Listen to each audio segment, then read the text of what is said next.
Black screen issues can affect desktops just as easily as laptops. In this tutorial for the Lenovo Legion Tower 5i desktop, we'll work through troubleshooting, system repair, recovery, and command line fixes. A lot of errors pertain to this problem, and we're going to go ahead and jump into what should hopefully be a pretty straightforward process, guys. And we're going to go ahead and jump right into it. First thing I'd recommend doing would be to actually go ahead and boot to the troubleshooting utility on Windows 11. So if you do a hard power off 3 times in a row, Windows should automatically attempt to launch the startup prepared utility. And if it doesn't find anything, it will give you the option to select advanced settings, in which case it will take you to a screen that looks like this.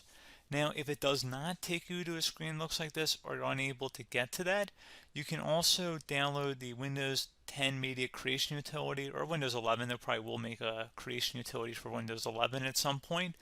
And it doesn't really matter, you can actually run the Windows 10 utility on Windows 11 as far as I'm aware. And you should be able to run the troubleshooting utilities built in within it. So you just would go ahead and download it to an ISO file and then burn it to a DVD or USB. It'd have to be about 4 gigabytes or more. It couldn't be a small USB flash drive, and it couldn't be a CD. It'd have to be a DVD. And then you'd boot your computer from it. So depending on the computer manufacturer, you'd have to tap a different key on your keyboard in order to launch that menu, in order to select what boot drive you want to go off of. So it could be anything between the escape key, F2, F8, F12, for example. And those are the function keys on the top of your keyboard. So you may have to just do a little bit of trial and error. Shouldn't take you more than a couple minutes. Googling it would probably be best before you even begin. But anyway, we're ready to go ahead and jump right into it. So we're on the choose an option page. So these will look very similar whether you're booting from it directly within Windows itself, or if you're plugged in a USB flash drive with the media creation utility installed and you selected the recovery option. So when you are setting up your Windows 11 installation or Windows 10, depending on the drive you're using, there should be an option to repair your computer in the bottom left corner of the dialog window, one of the first screens that comes up. You go ahead and select that, and then it would take you to a troubleshooting screen like you see here. And you want to go ahead and select troubleshoot, reset your PC, or see advanced options. And then there are going to be a whole bunch of options in here that we're going to explore in today's video. The first one, we're going to actually go underneath advanced options, and then select startup repair, fix problems that keep Windows from loading. So go ahead and select that first.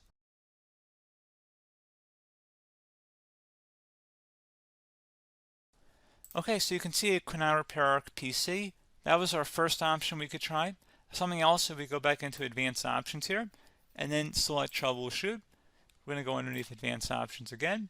You can go ahead and actually access safe mode by selecting startup settings. And then if you select the restart button, you have the option on the screen select safe mode with networking, which will give you a key on the screen. It'll tell you which key to press to enter that. I believe it's the F7 key. It'll do that for you. I'm not going to go over that in today's tutorial because I don't really want to go into safe mode, but you're more than welcome to attempt that by going into here and then selecting restart. Again, it'll launch another screen. It'll say what key do you want to press, and it'll give you like 7 or 8 different options, and you want to select safe mode with networking. There's also an option for a command prompt too, but that's going to be something we're going to cover later in this video, and we don't even have to go through that in order to access it. So that's why I'm not going to really push for that, because unless you know exactly what's causing the problem, you probably don't need to go into safe mode. Unless you're trying to recover files, in which case then you definitely can go into safe mode, but we're trying to actually recover our computer here. So I hope that makes sense.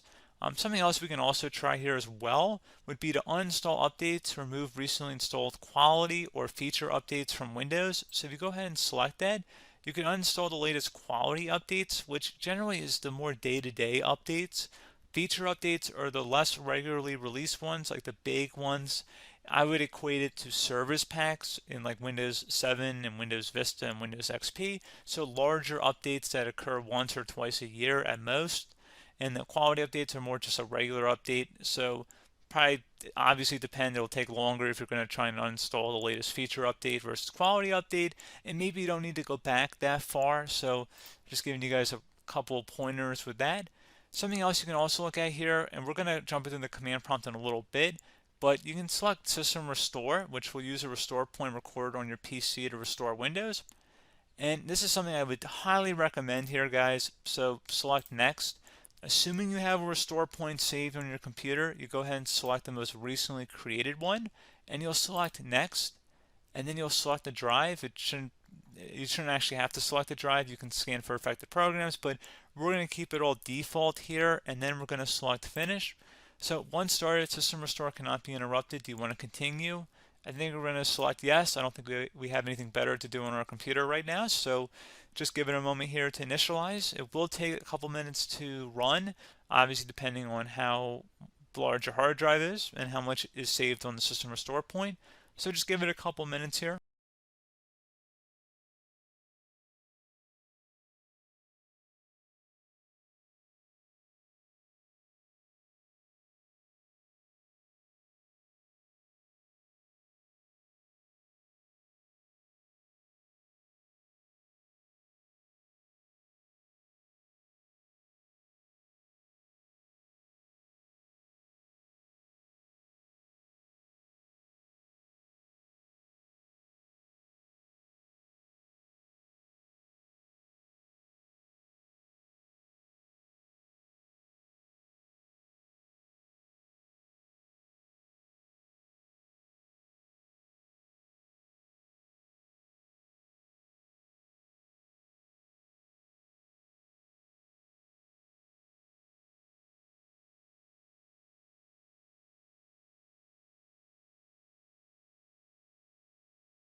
Okay, so you can see the system has been restored successfully.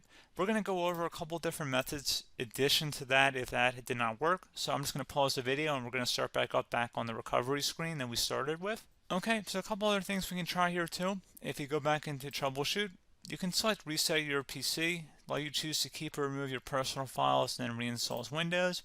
You can select to keep my files, which will remove apps and settings but keeps your personal files. You can also select remove everything, which will remove all of your personal files, apps, and settings. So this is more of a factory reset, the second option here.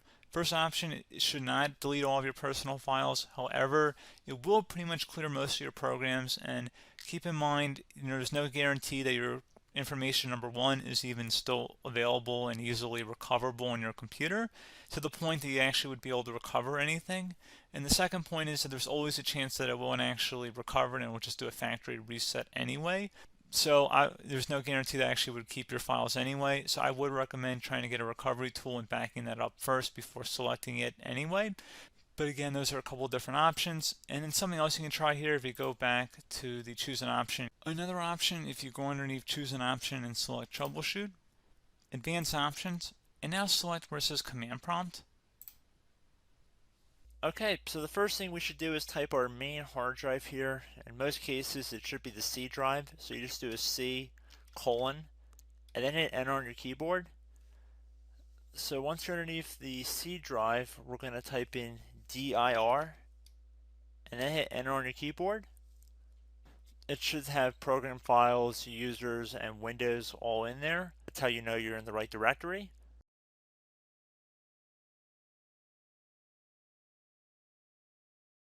In some cases, it might be the D drive as well, so just keep that in mind.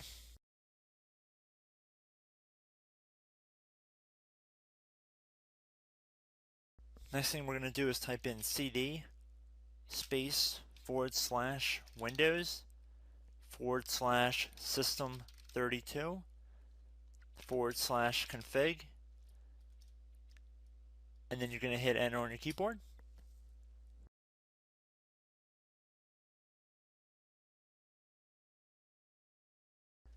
So now you're going to type md space backup. If you've seen other tutorials, it might also say to put down md backup. That's because the backup name is pretty common when you want to back something up. So you can name this whatever you want, doesn't have to be backup. So if you've already made a backup folder in the past, you could do backup 1, for example. So once you're done setting the name you want the backup to be called, hit enter on your keyboard again.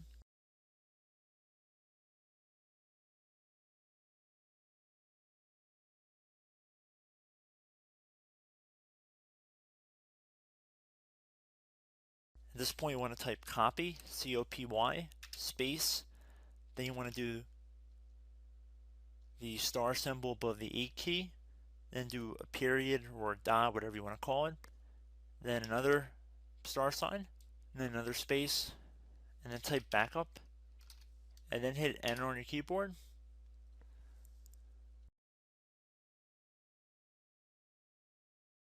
Now you want to type CD reg back, R-E-G-B-A-C-K, and then hit enter on your keyboard. So now that we are under the reg back, so now you want to type dir again, and then hit enter.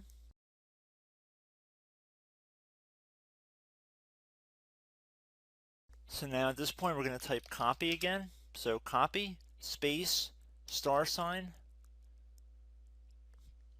dot, another star sign, space, and then 2 dots.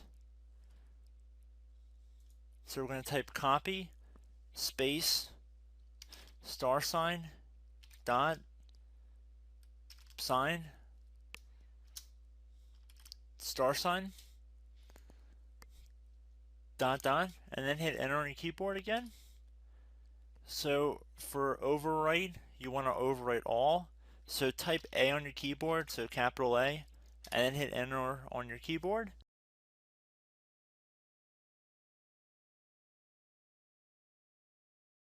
So at this point, you should be good to go. You can close out of the command prompt window, and if you accidentally continue to Windows 10, you should be all set. So I hope one of these 3 or 4 different methods we went through in this tutorial helped you guys out. Again, I'm not sure if you guys heard me earlier, but try to go back into your safe mode if possible and uninstall any programs you know might be conflicting with the Windows startup if you can get into safe mode. So just keep that in mind. Something very simple like that could be blocking up everything.